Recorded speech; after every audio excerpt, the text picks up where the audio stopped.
देखिए, जिस तरह से देश में मॉब लिंचिंग की घटनाएं घटी हैं वो बहुत ही शर्मनाक है।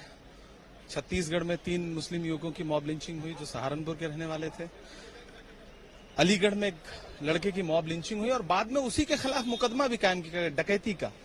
ये जो पूरी प्रक्रिया है वो सीधे सीधे एक समुदाय विशेष के खिलाफ जो नफरत देश में फैलाई गई है उसको रोकने के लिए न तो केंद्र सरकार न राज्य सरकारें कोई काम नहीं कर रही हैं।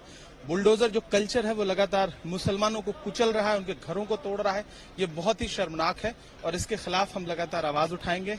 आज हमने यहाँ पोस्टर दिखाया है, हम पार्लियामेंट में भी आवाज उठाएंगे और इस कल्चर को रोकना पड़ेगा, नफरत को रोकना पड़ेगा।